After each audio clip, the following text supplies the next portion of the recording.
Good morning. Welcome to all in this lecture of bonding in metals and band theory and how the band theory explains. Uh, let's see and how the band concepts regulates. Let's see how electronic properties. How we will say what and what are the electronic properties. तो हम सबसे पहले जानने की कोशिश करते हैं। हम जानते हैं कि वैलेंस बॉन्ड कहते किसे हैं। पहली बात सबसे पहले ही समझ लेते हैं कि ऐसा बॉन्ड जो कि ऑक्यूपाइड होता है इंटायरली। कंडीशन ये है कि at a minimum temperature of 0 kelvin उस पर्टिकुलर बॉन्ड को जो फाइनल बैंड होता है उसको हम बोलते हैं वैलेंस बैंड। तो वैलेंस बैंड किसे कहेंगे जो फाइनल बैंड होगा और टेम्परेचर उसका 0 केल्विन होगा। तो उसके बाद जो सब्सिक्वेंट बैंड पजेस करते हैं ग्रेटर एनर्जी को उसको हम अलग अलग तरीके से अलग अलग वे में समझ सकते हैं। कंडक्शन बैंड यहाँ पे हम बोलेंगे। कंडक्शन बैंड क्या होगा? कैन ईदर बी अनऑक्यूपाइड और partially occupied. The band gap also known as forbidden gap which refers to the energy differential between the bottom of the conduction band and the top of the valence band। अब यहाँ पे देख रहे हैं हम कि if we say the energy is increasing in a y-axis and in a x-axis there is valence band and this valence band is filled and we can say that there is a gap between the valence band and conduction band. Conduction band is empty, electrons are filled in valence band and here there is a gap. This gap will determine and this gap will just find out determine finally कि how the electron can transit from this lower energy band to the higher energy band। तो ये जो electron का transition होता है ये इसकी उस मेटल की इलेक्ट्रॉनिक प्रॉपर्टीज को डिफाइन करता है। Now energy bands for solids हम समझ लेते हैं कि एनर्जी बैंड में सबसे पहले एक लेवल होता है जिसको हम बोलते हैं Fermi level. Fermi level which represents the highest energy level of accessible electrons at low temperature is a crucial parameter in the band theory. Band theory में फर्मी लेवल का एक अपना रोल है। The relative position of the Fermi level with respect to the conduction band is a critical determinant of electrical characteristics. Band जो energy band insulator में वो कैसे काम करते हैं वो समझ लेते हैं। हमने अभी थोड़ी देर में समझा था, थोड़ी देर पहले समझा था कि फर्मी लेवल किसे कहते हैं। कि अब इंसुलेटर उसे कहेंगे जहां पर there is a huge gap, large gap between the valence and conduction band. If there is a large gap, so what does it mean? It means that the electron cannot migrate to lower energy state to the higher energy state. There is huge gap. Because of the huge gap, the large gap, that means the transition is zero. That if the transition is zero means the conduction is zero. That means it works as a insulator because of the gap between the valence band and conduction band. Now we know metals possess a distinctive characteristics among solid according to band theory, और उसी के आधार पर हम उसको समझा सकते हैं कि वो क्या होगा, इलेक्ट्रिकल कंडक्टिविटी दिखाता है कि नहीं दिखाता। इन the band theory the depiction involves N overlap between the valence band and the conduction band. तो इसी के बेसिस पे, ओवरलैपिंग के बेसिस पे हम ये मानते हैं कि वो कंडक्टर होगा।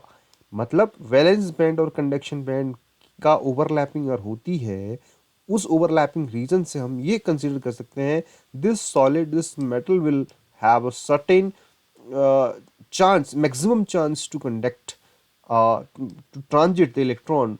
So there this kind of species or metal will termed as a conductor।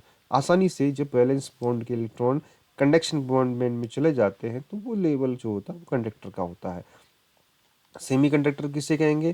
There is a gap and the gap in between the valence band and to the conduction band is slightly less।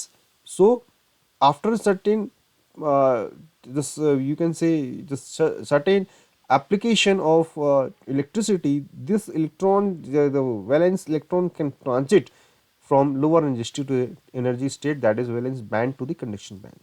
It is a substance that has electrical property that fall between those of insulator and conductor. Two examples of the elements can be used are germanium, हम जानते हैं germanium है, and silicon. The semiconductors are material that are characterized by almost empty conduction band and an almost filled valence band, जिसमें gap कितना होता है, about 1 electron volt का gap होता है. अगर हम क्लासीफाई करें, conductors are of two types: intrinsic, that is pure semiconductor, and the second is extrinsic, that is impure semiconductor. Impure means we are doping, we are adding, we are mixing some other material in it, and that can be further subdivided, subclassified into two other types. The one is n type, the another one is p type. Now सबसे पहले हम समझते हैं intrinsic semiconductor. ये intrinsic semiconductor क्या होते हैं? It is composed of semiconductor material in a highly purified state. Two examples with specific energy gaps are pure germanium and silicon, which have forbidden energy gap, that is 0.72 electron volt and 1.1 electron volt. अगर germanium की बात करें तो 0.72 और silicon की बात करें 1.1. At typical ambient structure, the energy gap is sufficiently narrow and numerous electrons have enough energy to traverse the short gap between the valence and conduction band. तो इसी के बेसिस पे हम इसको समझ सकते हैं. तो यहाँ पे जो गैप होगा, वो कम होगा, और जिससे कि आसानी से इसमें जो ट्रांजिशन है, यानी जो वैलेंस के इलेक्ट्रॉन्स हैं वो मूव कर सकते हैं because of the less energy gap. इससे हम आसानी से समझ सकते हैं इस चीज़ को. एक्सट्रिंसिक सेमीकंडक्टर्स का मतलब क्या होता है कि इम्प्योरिटी सेमीकंडक्टर्स होते हैं, जिसमें कि हम क्या करेंगे, we will add a small amount, that is 1 part in 1 × 10⁸ part of an appropriate impurities या डोपिंग. एक पर्टिकुलर पार्ट में 10 की घात 10⁸ वाले में हम एक पार्ट मिलाएंगे तो हम ऐड कर देंगे, उसको हम बोलते हैं extrinsic, that is impure. Extrinsic semiconductors can be classified in two categories based on the types of the doping material. एक को हमने कहा n type, एक को हमने कहा p type. हमने क्या कहा कि 5 वैलेंसी वाले जो हमारे मटेरियल हैं उसमें हमने 4 वैलेंसी के प्लस 4 वैलेंसी के हमने मटेरियल अप्लाई किए. तो क्या हुआ, there is a extra electrons which is free to move, and due to this electron the behavior of the semiconductor get changes. If the change in this behavior took place due to the free electron, then this type of transition will be termed as n type. And अब हम क्या करें, 3 valency वाले में हम क्या मिला रहे हैं, 4 वैलेंसी मिला रहे हैं. तो 4 वैलेंसी के मिलाएंगे तो क्या होगा, एक इलेक्ट्रॉन कम पड़ेगा. तो उस एक इलेक्ट्रॉन कम पड़ने में क्या हो रहा है, वैलेंसी क्या होगी इसकी, वो होल्स में कन्वर्ट होगी, खाली हो गया, वो वैकेंसी हो गई. तो वैकेंसी होने से जो सेमीकंडक्टर प्रोड्यूस होता है उसको हम बोलते हैं पी टाइप सेमीकंडक्टर. और यहाँ पे हमारे पास था नो डोपिंग, मीन्स नहीं, सेम हमारे पास 4 का 4 ही है. तो इसका मतलब क्या है कि there is no extra electron और नो एक्स्ट्रा होल. तो it is known as intrinsic and it is known as extrinsic because we are doping different materials with a different valency. So we have n and p type transistor. n type semiconductor या n type transistor की बात करते हैं, जो हमने भी थोड़ी देर पहले कहा था, उसी तरीके से हम इसको समझते हैं. n type semiconductor which exhibits enhanced conductivity compared to the intrinsic semiconductor because we have the free electrons in the lattice. This electron are referred to as a predominant or majority current carrier. तो एक career जो है इसका electron carrier, ये electron है वो रहेगा. तो ये इम्प्योर यानी इम्प्योरिटी की वजह से थोड़ा सा इसकी सेमीकंडक्टर की टेंडेंसी बढ़ जाती है इंट्रिंसिक से. Additionally there is a small number of holes known as minority carriers. तो ये हमें थोड़ा सा देखने को मिलता है. उसके बाद P the same thing is here. इसमें क्या होगा ना, वैकेंसी होगी, और इसमें जो इलेक्ट्रॉन्स को जो ट्रांजिशन होगा, इलेक्ट्रॉन का जो मूवमेंट होगा वो क्या होगा, प्रिडोमिनेटली और majority currents carrier known as holes in the lattice. इसमें होल्स की वजह से क्या है, करेंट्स का कैरी जो ट्रांजिशन होगा, यानी करेंट्स जो कैरी करेगा इसकी वजह से होगा.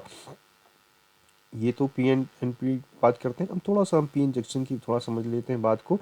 पी एन जंक्शन का मतलब है कि that device that are comprised of p-n junction that is created in either a germanium or silicon crystal.